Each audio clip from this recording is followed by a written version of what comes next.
Hello guys, welcome back to my YouTube channel. It's me again, my name is Hilda, ang iyong Hilda ng kusina.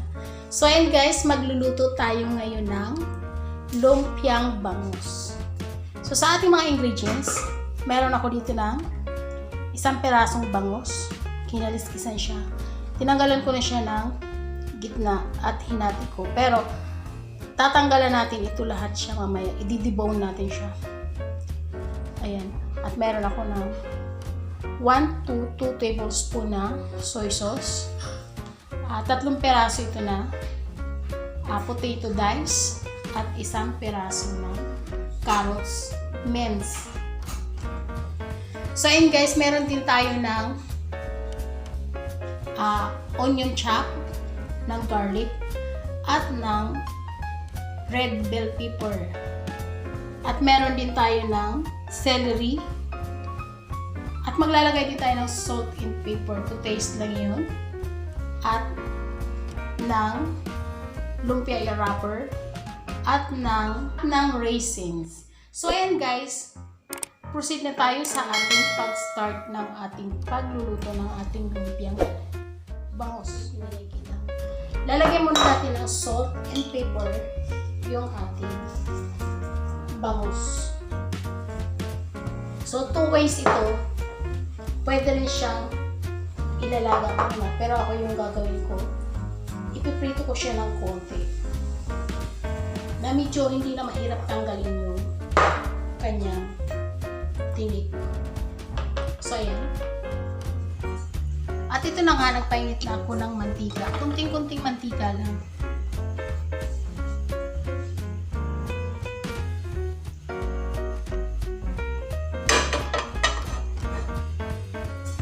Ayan, mainit na. Pa-fry lang natin sandali yung ating bangus.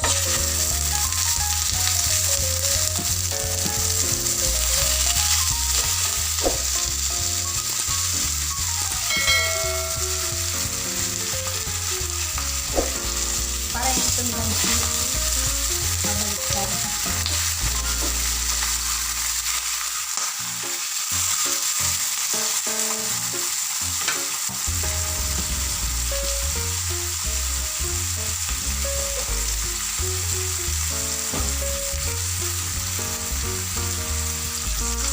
So, titignan na natin kung hindi natin siya kailangan tostahin dahil atin pa siyang lulutuin mamaya. So, pwede rin ang gagawin nito, inyo lang i-steam yung fish. Pwede siya sa bangus, pwede siya sa kahit na anong klaseng isda.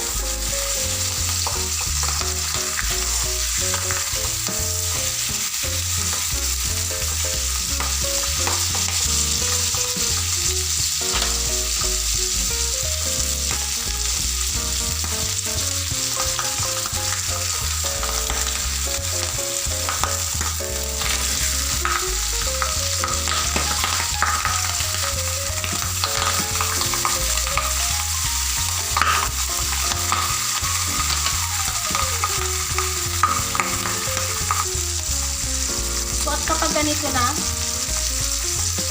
check lang natin kung naluto na siya.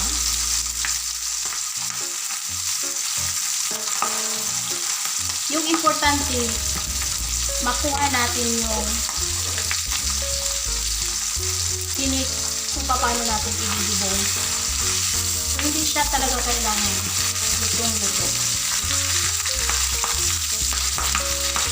At okay na, papatayin ko na ko.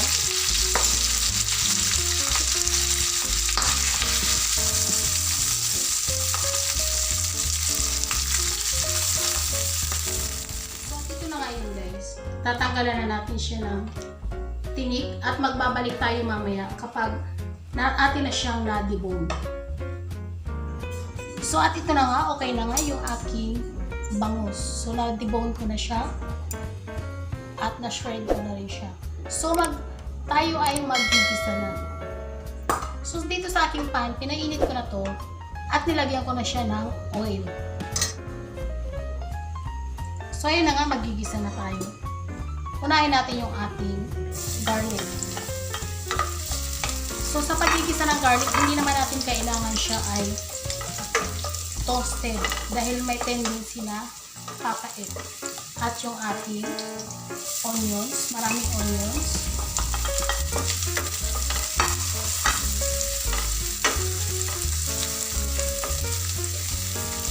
So habang nag-iisa ng onions,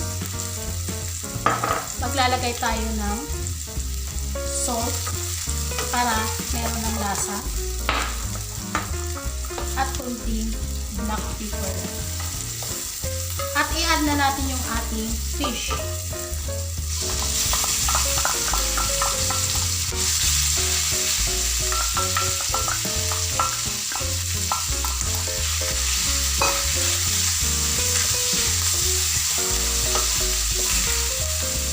At maglalagay na tayo ng ating soy sauce.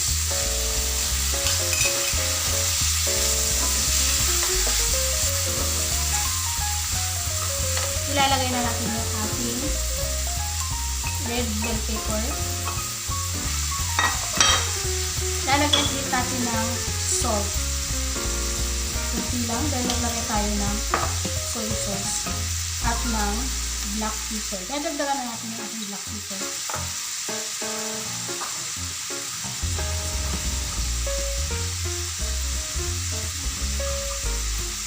At dahil yung ating fish ay luto na, so ilalagay na kaagad natin yung ating diced na potato.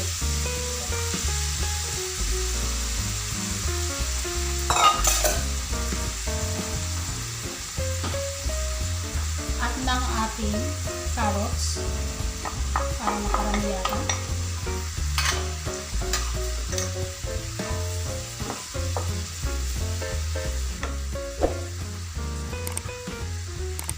At yung ating celery.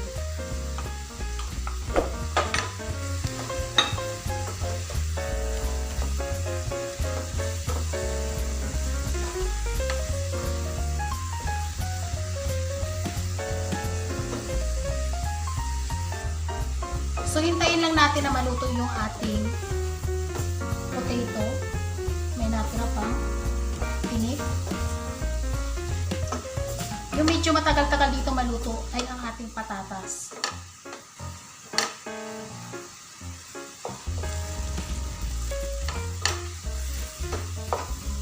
So, isang pirasong bangus lang ito guys na malaki.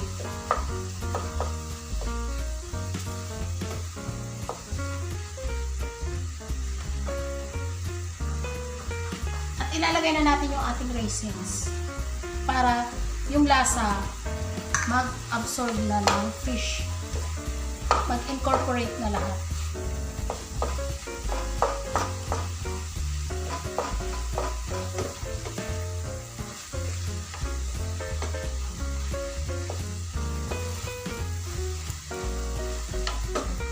So hintayin lang natin ito guys na maluto bago natin siya babalutin. Pero bago yun, titikman na natin para sure na may lasa na.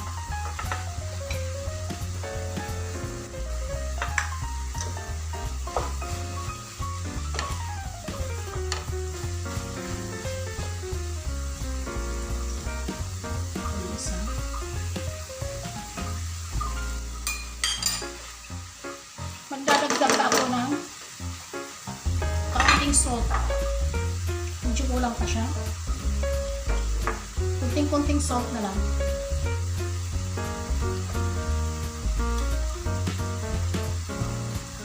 At ng black pepper. Mas maganda kasi yung medyo may pagka-pepper. Medyo maanghang. So yung black pepper kasi nag-a-add din siya ng flavor. Okay lang ito kahit hindi siya masyadong luto. Kasi ito naman ay ate pang iprituhin. So, walang problema doon. Ang importante, magisa siya at lahat ng sangkap, yung lasa ay magsama-sama.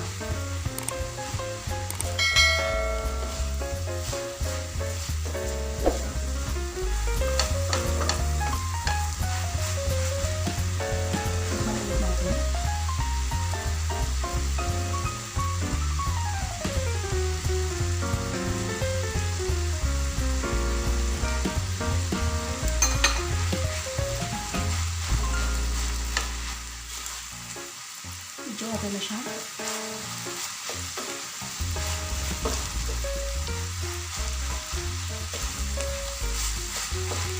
So ayun guys, okay na to. So napakadali lang niya lutuin. Atin lang siya palalamigin bago natin siya balutin sa lumpia plato. So papatayin ko na yung ating apoy at palalamigin natin. So ayan guys, magbabalot na tayo. So ang pagbabalot niya is ganito lang. Para ka rin nagbalot ng lumpia Shanghai. At i-fold. At meron ako dito ng water. So water lang yung aking pang dip. At ilalagay natin. So isa pa. At tatapusin natin ito guys hanggang sa matapos lahat. At atin na siya ipa-fry after natin siya mabalot.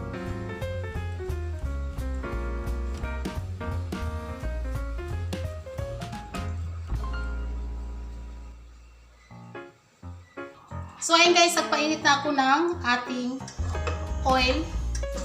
So hindi pa mainit. So at pag mainit na, atin na siyang ipa-fry.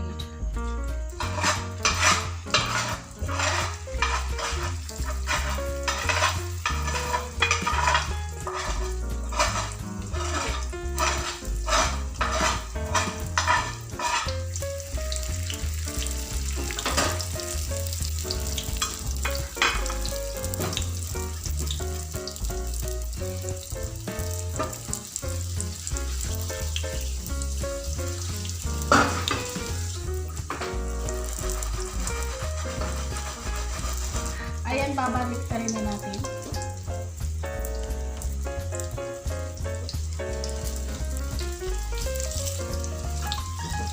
So, ayan guys, pagka ganito na nga, so okay na to.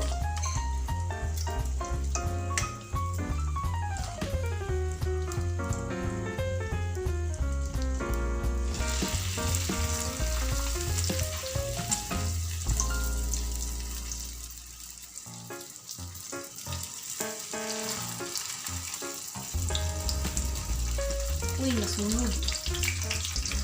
Nasunog, nog.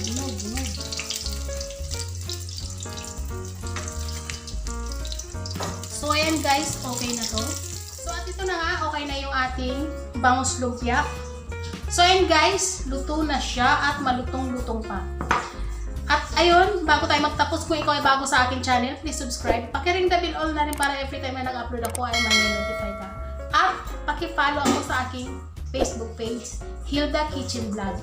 So ayan guys, hanggang dito na lang tayo at sana magkita-kita tayo sa aking mga next video. Bye!